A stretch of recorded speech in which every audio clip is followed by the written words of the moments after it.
नमस्कार, आपका अखबार पर आपका स्वागत है। मैं हूं प्रदीप सिंह। भारतीय जनता पार्टी को आखिर हुआ क्या है? पार्टी पिछले कम से कम 9 साढ़े 9 साल से एक बात के लिए जो उसकी पहचान बनी थी, निर्णायक नेतृत्व, कि फैसले प्रभावी होते हैं और कारगर ढंग से होते हैं, तत्काल होते हैं। पिछले कुछ समय में दिख रहा है, पिछले कुछ समय की जब मैं बात कर रहा हूँ तो साल डेढ़ साल की बात कर लें तो ये क्षमता जो है वो ऐसा लग रहा है कि कम हो रही है। क्या सचमुच कम हो रही है? इसी की आज समीक्षा करेंगे, इसी के बारे में बात करेंगे। भारतीय जनता पार्टी 3 राज्यों की आज बात कर रहा हूँ जिनमें चुनाव होने वाले हैं। सोमवार को चुनाव की अधिसूचना जारी हो चुकी है, 3 दिसंबर को रिजल्ट आ जाएगा। तो इन 5 राज्यों में वैसे तो चुनाव हो रहे हैं, लेकिन मैं 3 राज्यों की बात कर रहा हूँ अभी, मध्य प्रदेश, राजस्थान और छत्तीसगढ़। अब इसमें भारतीय जनता पार्टी की स्थिति का जरा आकलन कीजिए। भारतीय जनता पार्टी राजस्थान, मध्य प्रदेश, छत्तीसगढ़ ये तीनों चुनाव 2018 में हार गई थी। 5 साल थे उसको इस स्थिति को बदलने के लिए, पलटने के लिए। उसके पास पर्याप्त संगठन क्षमता थी, राष्ट्रीय नेतृत्व था और राष्ट्रीय नेतृत्व को तय करना था राज्य के नेतृत्व के बारे में। भारतीय जनता पार्टी एक और चीज़ के लिए जानी जाती है, मोदी की पार्टी कहें, मोदी युग में भाजपा एक और चीज़ के लिए जानी जाती है और वो है बड़ी लकीर खींचने की कोशिश। लेकिन इन 3 राज्यों में ऐसा लगता है कि पार्टी का नेतृत्व लगातार जो लकीर थी उसको छोटा करने की कोशिश लगा रहा। तीनों राज्यों में 3 नेता थे उसके, 3 क्षेत्र। छत्तीसगढ़ में डॉक्टर रमन सिंह, राजस्थान में वसुंधरा राजे सिंधिया और मध्य प्रदेश में शिवराज सिंह चौहान। इनको लेकर पार्टी की दुविधा जो 2018 के चुनाव के नतीजे आने के बाद थी वो आज तक बनी हुई है। क्यों भाई? 2019 के लोकसभा चुनाव के बाद पार्टी ने एक संकेत दिया कि इन तीनों क्षेत्रपों का राज्य की राजनीति का जो पारी थी वो खत्म हो गई है, या पार्टी नेतृत्व चाहता है कि अब वो राष्ट्रीय राजनीति में अपनी भूमिका निभाएं, राज्य की राजनीति से बाहर निकले। उनको पार्टी का राष्ट्रीय अध्यक्ष बना दिया गया, वसुंधरा राजे सिंधिया और डॉक्टर रमन सिंह को। शिवराज सिंह चौहान को 2020 में जब ज्योतिरादित्य सिंधिया अपने विधायक लेकर आए तो उनको फिर से मुख्यमंत्री बना दिया गया। तो देखिए, नेतृत्व परिवर्तन आसान होता है जब आपके पास मजबूत विकल्प हो। जब मजबूत विकल्प न हो तो वर्तमान को कमज़ोर करने की कोशिश और स्थिति को बिगाड़ देती है, जो इन 3 राज्यों में भाजपा के साथ हो रहा है। मध्य प्रदेश में शिवराज सिंह चौहान को पार्टी का राष्ट्रीय नेतृत्व हटाना चाहता था, इसमें किसी को कोई दो राय नहीं होनी चाहिए। लेकिन शिवराज सिंह चौहान के कद का कोई नेता मध्य प्रदेश में भाजपा में नहीं है। आप बनाने को तो अगर बहुमत आ जाए, बड़ा बहुमत आ जाए, किसी को बना सकते हैं, वो एक अलग स्थिति होती है। लेकिन लोकप्रियता, जनाधार और लोगों में जो छवि है उसके कारण शिवराज सिंह चौहान का कोई विकल्प मध्य प्रदेश भाजपा के पास नहीं है। और उस पिछले 5 सालों में ऐसा कोई विकल्प तैयार करने की कोशिश भी होती हुई दिखाई नहीं दी। तो आपके पास विकल्प है नहीं और जो है उसको हटाना चाहते हैं। तो ये कोढ़ में खाज वाली स्थिति है कि आप जो है नहीं उसकी उम्मीद में जो है उसको गंवाना चाहते हैं। तो शिवराज सिंह चौहान के साथ पिछले 5 सालों में जो हुआ उससे भारतीय जनता पार्टी को सिर्फ नुकसान हुआ है, कोई फ़ायदा नहीं हुआ है। भोपाल में पार्टी के कम से कम आधा दर्जन, उससे ज़्यादा है, आधा दर्जन नेता बैठकर ये हवा चलाते रहे, मीडिया में खबरें चलाते रहे कि मुख्यमंत्री बदला जा रहा है और मुझे मुख्यमंत्री बनना है और केंद्र की ओर से मुझे ये कहा गया है। मुझे नहीं लगता केंद्र की ओर से इनमें से किसी से कुछ भी कहा गया, लेकिन इन खबरों को रोकने की केंद्र की ओर से कोई कोशिश नहीं हुई। इसका नुकसान हुआ। देखिए, आपका सेनापति जैसा भी हो, आप उसको पसंद करते हो नापसंद करते हो, वो अच्छा हो बुरा हो, उसको आप अगर आपको पसंद नहीं है हटा दें, बड़ी अच्छी बात है। लेकिन अगर आप हटाते नहीं हैं तो उसको हतोत्साहित मत कीजिए। अगर आप हतोत्साहित करेंगे तो जो भी जीत की संभावना है वो भी कम हो जाती है। लेकिन बीजेपी के भाग्य से मध्य प्रदेश में भारतीय जनता पार्टी की स्थिति खराब नहीं हुई है। जो स्थिति हो सकती थी, जिसको कह सकते हैं आप मुनाफे में घाटा हुआ है, स्थिति इससे बेहतर हो सकती थी लेकिन नहीं हुई। अब भी मेरा मानना है कि बीजेपी मध्य प्रदेश में नंबर 1 पोजीशन पर है और उसकी सरकार बनने की प्रबल संभावना है। कांग्रेस पार्टी को उसका जो 1.25 साल का शासन था, दरअसल वो खा गया। 1.25 साल के शासन ने लोगों को तुलना का मौका दे दिया शिवराज सिंह चौहान की सरकार और कमलनाथ की सरकार से, और लोगों को लगा कि कमलनाथ की सरकार 1.25 साल में जैसे चली, अगर कांग्रेस सत्ता में आती है वैसे ही सरकार चलेगी तो फिर हमारे लिए बड़ी मुश्किल है। तो मध्य प्रदेश एक ऐसा राज्य है जो संगठन की दृष्टि से भारतीय जनता पार्टी का सबसे मजबूत राज्य है। 2 राज्य पूरे देश में हैं इस तरह से इतने मजबूत, एक मध्य प्रदेश, दूसरा गुजरात, जहां भारतीय जनता पार्टी नेतृत्व के स्तर पर कोई भी बड़ा परिवर्तन कर सकती है, लेकिन पार्टी के राष्ट्रीय नेतृत्व ने ये इस मामले में 1 कदम आगे और 2 कदम पीछे वाली रणनीति अपनाई। एक समय लगा कि हटाया जा रहा है, बदला जा रहा है, फिर लगा कि नहीं बदला जा रहा है। तो आप ये दुविधा की जो स्थिति है वो बड़ी जो है खतरनाक होती है, बड़ी नुकसानदेह होती है। लेकिन अब वो नुकसानदेह होना ना होना, इस सब से मामला आगे निकल गया है।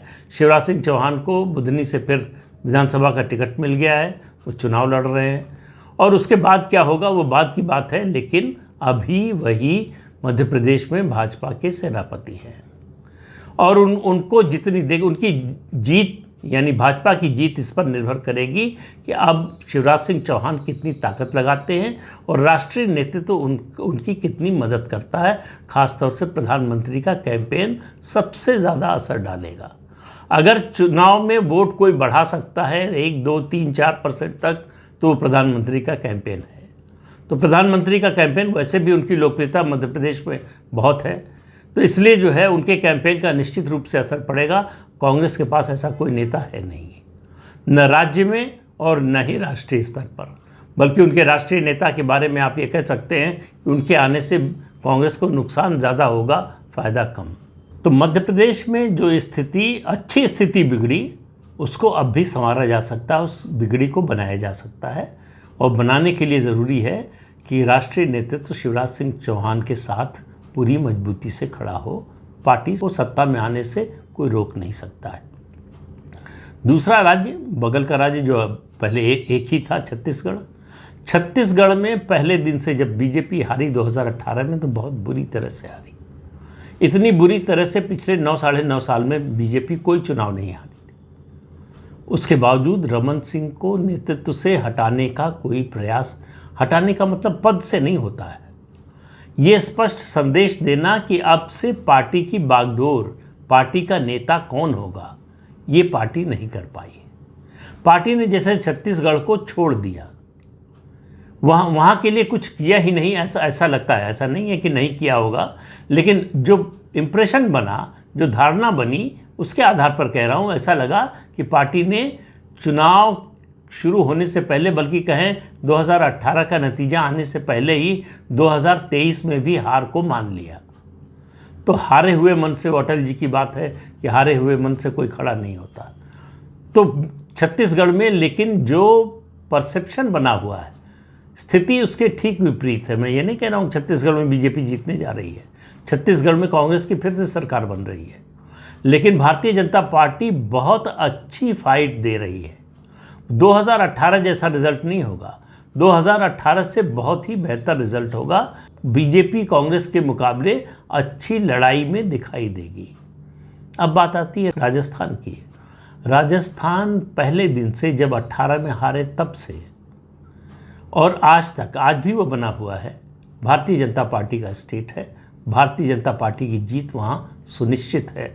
चुनाव के बारे में मैं बार बार कहता हूँ कि ऐसी भविष्यवाणी नहीं करनी चाहिए, लेकिन अगर किसी एक राज्य के बारे में पूरे आत्मविश्वास से कहा जा सकता है कि भारतीय जनता पार्टी की वहाँ जीत होगी, तो वो राजस्थान है। बहुत कोशिश की अशोक गहलोत ने, उनकी फ्रीबीज और जो योजनाएं हैं उनकी वजह से ये जो फासला था वो थोड़ा सा कम ज़रूर हुआ है, लेकिन फासला इतना बड़ा है कि वो पट नहीं सकता।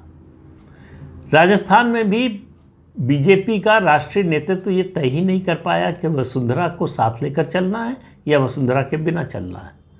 वसुंधरा राजे सिंधिया सबसे लोकप्रिय नेता हैं राजस्थान में बीजेपी की, इसमें कोई शक नहीं है, लेकिन उनके साथ होने से फ़ायदा है या उनसे अलग होने से फ़ायदा है, ये आकलन पार्टी ऐसा आकलन करके उसके आधार पर निर्णय नहीं ले पाई।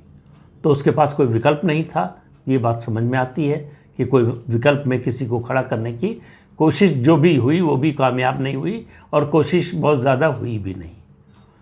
5 साल का समय बहुत ज़्यादा समय होता है किसी को प्रोजेक्ट करने के लिए, किसी का नेतृत्व खड़ा करने के लिए। लेकिन वसुंधरा राजे सिंधिया को लेकर, और देखिए ये तीनों राज्यों की बात करूंगा, वो चाहे मध्य प्रदेश हो, छत्तीसगढ़ हो, राजस्थान हो, ये जो नेतृत्व है यहाँ पर भारतीय जनता पार्टी का अभी राज्य का, वो अटल जी के समय का नेतृत्व है। तो ये एक संक्रमण काल है, बदलाव का, परिवर्तन का दौर चल रहा है। इन राज्यों में परिवर्तन होना है नेतृत्व का, लेकिन परिवर्तन आसान होता है, जैसा मैंने पहले कहा, जब आपके पास विकल्प बड़ा स्पष्ट और प्रभावी हो। इन तीनों राज्यों में से किसी में विकल्प न तो स्पष्ट है और न प्रभावी है, और इन तीनों राज्यों में खास तौर से आप कहें कि मध्य प्रदेश और राजस्थान में एक भावनात्मक पुट भी है। पुराने धागे को काटना और नया निर्माण करना ये हमेशा बहुत आसान नहीं होता है। नेतृत्व परिवर्तन तो होना है। वसुंधरा राजे सिंधिया के बारे में तमाम तरह की उहापोह और दुविधा के बाद पार्टी ने एक तरह से ये संकेत दिया, उनको मुख्यमंत्री के रूप में प्रोजेक्ट नहीं किया जाएगा। हालांकि ये काम बीजेपी ने मध्य प्रदेश से राजस्थान को साधा, तय किया कि किसी राज्य, जो 5 राज्यों में चुनाव हो रहे हैं, मिजोरम में तो कहीं कोई स्थिति है नहीं, किसी राज्य में किसी को मुख्यमंत्री के रूप में प्रोजेक्ट नहीं किया जाएगा। इस तरह के फैसले के फ़ायदे नुकसान दोनों होते हैं। अगर जो है लड़ाई हो नेतृत्व की, तो किसी को प्रोजेक्ट न करना जो है ज़्यादा श्रेयस्कर होता है। अगर स्पष्ट नेतृत्व हो तो प्रोजेक्ट करना ज़्यादा फायदेमंद होता है। तो मैंने पहले कहा कि स्पष्ट नेतृत्व इन तीनों राज्यों में है नहीं बीजेपी के पास, इसलिए किसी को न प्रोजेक्ट करना विकल्पहीनता की स्थिति में विकल्प है। जैसे इन 3 राज्यों में मेरा मानना है कि केवल मध्य प्रदेश ऐसा है, शिवराज सिंह चौहान ऐसे नेता हैं जिनका मुझे नहीं लगता कि 2023 के चुनाव में नतीजा आने के बाद भी बीजेपी को कोई विकल्प उनका मिलेगा, और 2024 के लोकसभा चुनाव तक पार्टी उनको हटाएगी, ऐसा लगता नहीं। लेकिन राजनीति में कुछ निश्चयात्मक रूप से नहीं कह सकते कि ऐसा नहीं होगा, ऐसा होगा ही। लेकिन राजस्थान को लेकर पार्टी जो है वो क्यों 5 साल इतनी दुविधा में रही। 2018 में ही नारा लगा था, वसुंधरा तेरी खैर नहीं, मोदी तुझसे बैर नहीं। तो कार्यकर्ता और मतदाता संदेश दे रहा था कि नेतृत्व परिवर्तन कीजिए, हम आपके साथ हैं। पार्टी ने नहीं किया, लोगों ने साथ नहीं दिया। वैसे यही स्थिति जो है झारखंड में भी थी। अगर पार्टी ने नेतृत्व बदल दिया होता तो झारखंड भी जीत गई होती बीजेपी, लेकिन वो बात बीत चुकी है। अभी बात इन जिन राज्यों में चुनाव हो रहा है उनकी हो रही है। तो राजस्थान में बीजेपी के लिए चुनाव के बाद नेतृत्व तय करना आसान होगा। छत्तीसगढ़ में ये नौबत ही नहीं आने वाली है, सरकार नहीं बनने वाली है, इसलिए मुख्यमंत्री कौन बने, किसको बनाएं, ये इस प्रश्न से जो है या इस समस्या से, चुनौती से पार्टी को नहीं जूझना है। लेकिन सवाल ये है कि पार्टी जो इतने प्रभावी ढंग से फैसले ले रही थी, अचानक इन 3 राज्यों के मामले में इतनी दुविधा क्यों हो गई, क्यों ये फैसला नहीं कर पाई। अब उसके कारण तो मैंने बताया कि भाई एक तो विकल्प नहीं है ऐसा कोई बिल्कुल स्पष्ट रूप से जिस पर दाव लगा सके कि हाँ ये जो है हमारा भविष्य का नेता है। भले ही वो सफल हो नहीं हो अलग बात होती है, लेकिन भविष्य का नेता है। जैसे तमिलनाडु में अन्नामलाई या तेलंगाना में बांदी संजय कुमार, पार्टी ने गलती की उनको हटाकर। तो अलग अलग राज्यों में ऐसा नेतृत्व है, लेकिन इन 3 राज्यों की जब बात करें तो नेतृत्व का अभाव भी पार्टी के राष्ट्रीय नेतृत्व के फैसले के आड़े आया, ये बात समझी जा सकती है। लेकिन इस मामले को आखिरी समय तक लटका कर रखना ये समझना थोड़ा मुश्किल है, क्योंकि पार्टी के पास पूरे 5 साल का समय था और 5 साल में बहुत कुछ बदल जाता है राजनीति में, और राजनीति में टाइमिंग का बड़ा असर होता है। और पार्टी को भी मालूम था कि आप आखिरी समय पर बदलाव इतना बड़ा कर नहीं सकते। तो बीजेपी इस समय, खासतौर से राज्यों की बात कर रहा हूँ, एक संक्रमण काल से गुजर रही है, जहाँ नेतृत्व का राज्य में परिवर्तन, जहाँ स्थापित नेतृत्व नहीं है, होना है। और ये मुझे लगता है कि 2024 के लोकसभा चुनाव के नतीजे आने के बाद तक चलता रहेगा और उसके बाद जोर पकड़ेगा, और 2024 में ही राज्यों में परिवर्तन बड़े आपको दिखाई देंगे कि किस तरह से पार्टी आगे की, भविष्य की पार्टी का स्वरूप क्या होगा, उसकी शक्ल क्या होगी, उसकी तस्वीर कैसी होगी।